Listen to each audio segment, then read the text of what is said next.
ចាបងប្អូនថ្ងៃនេះមកបែបសម្លដាក់ទឹកត្រីញិចម្ទេសណាបងប្អូនចាគឺឆ្ងាញ់មែនតែនជាមួយនឹងសម្លប្រហើរយើងណាជំរាបសួរពុកម៉ែបងប្អូនចាថ្ងៃនេះគឺខ្ញុំមានជាមួយនឹងមុខម្ហូបមួយមុខណាបងប្អូនចាគឺគេហៅថាសម្លប្រហើរ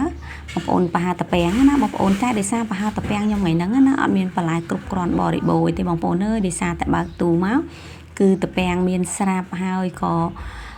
ត្រីនឹងទិញពីថ្ងៃមុនហើយមានក្នុងទូស្រាប់ហើយសាច់ជ្រូក3ជាន់ណាបងប្អូនចាអញ្ចឹងខ្ញុំទៅទិញតែជាមួយនឹងគេហៅថាបន្លែដើម្បីប្រសាទតាពាំងហើយនឹងស្លឹកបាសឲ្យបងប្អូនចាហើយបន្លែរបស់ខ្ញុំថ្ងៃហ្នឹងគឺមានតែចំនួន3មុខនិយាយទៅបន្លែគឺតិចមែនតើបងប្អូនតែក៏នៅតែឆ្ងាញ់ដែរហើយខ្ញុំជឿជាក់ថាបើសិនជាបងប្អូនចូលចិត្តបែបស្លប្រហើរស្លបញ្ជូរអីណាបងប្អូនចាកុំភ្លេចឲ្យសោះបងប្អូនជាមួយនឹងគេហៅថាទឹកត្រីបងប្អូនដាក់ទឹកត្រីហើយញិចម្ទេសនិយាយទៅពីឆ្ងាញ់ណាបងប្អូនចាយើងបង់បន្លែបង់អីហើយគឺយើងចាប់ផ្ដើមបង់ម្ទេសចូលឲ្យឆ្អិនបន្តិចទៅបងប្អូនចានេះគឺគ្រឿងផ្សំរបស់ខ្ញុំគឺមានតែប៉ុណ្ណឹងបងប្អូនណាមានអាណូនេះគឺខ្ញុំបេះមកពីពិសិដ្ឋហើយជាមួយនឹងតាពាំងចាមានក្នុងទូស្រាប់អាណូក៏មានក្នុងទូស្រាប់ដែរបងប្អូនចាហើយជាមួយនឹងបងខ្ញុំគឺមានសាច់ជ្រូក3ជាន់ហើយនឹងត្រីបងប្អូនគឺខ្ញុំប្រើជាមួយនឹងត្រីពោណាបងប្អូនចាជាដំបូងគឺយើងលាងបន្លែយើងរួចរាល់ហើយគឺខ្ញុំចាប់ផ្ដើមយកមកចិតបែបនេះបងប្អូនចាចិតតាពាំងគឺយើងចិតបែបហ្នឹងបងប្អូនចាហើយ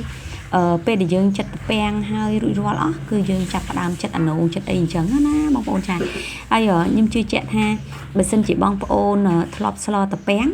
បងប្អូនដាក់ជាមួយនឹងគេហៅថាស្អំមានអីអញ្ចឹងណាបងប្អូនហើយមានជាមួយនឹងសាច់ជ្រូក3ជាន់ចាមានជាមួយនឹងត្រីពោហើយក៏មានជាមួយនឹងគេហៅត្រីប្រាហើបងប្អូនហើយបងប្អូនមើលខ្ញុំមានតារាពីខាងក្រោយឈររំតែម្ដងបងប្អូននិយាយតែពីចូលចិត្តនោះគាត់តែគាត់អត់ដឹងថាខ្ញុំដាក់កាមេរ៉ាពីខាងមុខទេគាត់ចូលរំហ្នឹងបងប្អូនហើយបន្ទាប់មកគឺយើងចាប់ដាក់ឆ្នាំងដាក់ទឹកឲ្យពុះបែបនេះបងប្អូនខ្ញុំប្រើឆ្នាំងរៀងធំតិចបងប្អូនដោយសារតែស្រួលស្លពេលដែលទឹកពុះហើយគឺខ្ញុំចាប់ផ្ដើមដាក់តាពាំងយើងចូលដាក់តាពាំងចូលហើយបងប្អូនធ្វើដូចខ្ញុំហ្មងខ្ញុំដាក់ជាមួយនឹងស្ករត្នោតណាបងប្អូនព្រោះគាត់ថាដាក់ស្ករត្នោតទៅវាឆាប់សាបតាពាំងតែតាពាំងនេះដូចជាអត់ល្វីងទេបងប្អូនដោយសារតែខ្ញុំប្រើជាមួយឆាតាពាំងចិនណាបងប្អូនចាពុះតែបន្តិចទេពុះតែមួយផ្លែទេណាបងប្អូនគឺខ្ញុំយកតាពាំងមកចំណិតមកភ្លក់មកអត់មានល្វីងអត់មានអីទេអញ្ចឹងក៏ខ្ញុំចាប់ផ្ដើមជ្រុំប្រហុកចូលហើយខ្ញុំដាក់សាច់ជ្រូកយើងចូលណាបងប្អូនដាក់សាច់ជ្រូកចូលហើយគឺខ្ញុំចាប់ផ្ដើមដាក់ស្ករប៊ីចេងរ៉ូឌីទឹកត្រីតាមចំណង់ចំណូលចិត្តគ្រួសារនីមួយអញ្ចឹងទឹកត្រីខ្ញុំដាក់តិចសិនណាចាពេលដែលទឹកស្លយើងពុះហើយហ្នឹងសាច់ជ្រូកយើងក៏រីងឆ្អិនដែរបងប្អូនចាគឺខ្ញុំចាប់ផ្ដើមដាក់ត្រី